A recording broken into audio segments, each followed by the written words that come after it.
তো এখনো বাড়ছে, আমরা বাড়াই নাই। মেন পাওয়ারে প্রবলেম হইতেছে। তাহলে টিকিট আগে করতাম 55,000 50,000, তো ভিসার দাম রমজানের পরে ভিসার দাম বাইরে যাবে, আমরা এটা মাথায় রেখে। আসসালামু আলাইকুম ওয়া রাহমাতুল্লাহ। আপনারা সবাই আশা করি ভালো আছেন। গত ভিডিওতে আমি বলছিলাম ভিসার দাম বাড়ার কথা, এটা আপনারা জানতে চাইছেন ভিসার দাম কি জন্য বাড়তেছে। ভিসার তো আছে, ঠিকই আছে। ভিসার দাম এই জন্য বাড়তেছে, আগে ভিসা ছিল 45%, এখন 60% এসে পড়ছে। বাংলাদেশে জন্য ভিসা কোঠা, ওই দেশের একটা কোঠা আছে, প্রত্যেকটা দেশের একটা কোঠা পাস করা লাগে। বাংলাদেশের কোঠা পাস করছে হলে 16%, আর আগে ছিল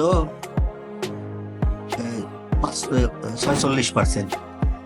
আগে 46% ছিল, 46% থেকে 16% করছে। এখন বুঝলেন যে কত কমাই দিছে ভিসা।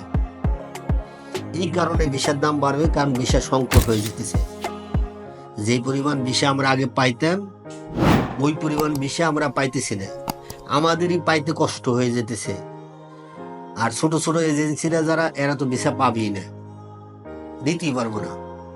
বড় বড় যারা এজেন্সি আছে তারাও ভিসা দিতে পারবো অল্প। আগে যদি 500 দিতে পারতো, এখন দিতে পারবো 150টা।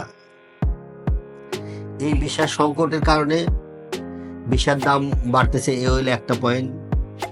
দ্বিতীয় পয়েন্ট হইলে এখন ভিসা উঠাইতে এক্সট্রা টাকা খরচ যায়, দেশে এক্সট্রা টাকা খরচ যায়। ওই টাকা খরচ যাওয়ার কারণে এক্সট্রা 40,000 টাকার মতো খরচ যায়। এই টাকাটা খরচ যাওয়ার কারণে ভিসার দামটা বাড়বে। তৃতীয় পয়েন্ট হইলে বাংলাদেশের টিকিটের দাম আগের চেয়ে অনেক বাড়ছে। একটা টিকিট 80,000 85,000 টিকিট করা লাগে। তাহলে টিকিট আগে করতাম 55,000 50,000 45,000, টিকিটের দাম বাড়ছে। চতুর্থ হইলে মেন পাওয়ারে প্রবলেম হইতেছে, মেন পাওয়ারে খরচ যেতেছে বেশি। সবাই জানেন এটা প্রবলেম হইতেছে অনেক, মেন পাওয়ার থেকে প্রবলেম করতেছে।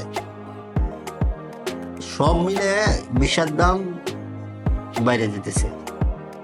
এই কারণে আমি সহজ কথা তখন বলছিলাম যে রমজানের পরে ভিসার দাম বাড়বে। এখনো বাড়ছে, আমরা বাড়াই নাই। এখনো ভিসার দাম বাড়ছে, আমরা বাড়াই নাই। আমরা ওই রমজান মাস দেখে, আমরা মুসলমান, রমজান থেকে আমরা সামঞ্জস্য রাখছি। আমাদের লাভ হইতেছে, তুলনামূলক কম হইতেছে। তো ভিসার দাম রমজানের পরে ভিসার দাম বাইরে যাবে, আমরা এটা মাথায় রেখেন। আসসালামু আলাইকুম ওয়া রাহমাতুল্লাহ।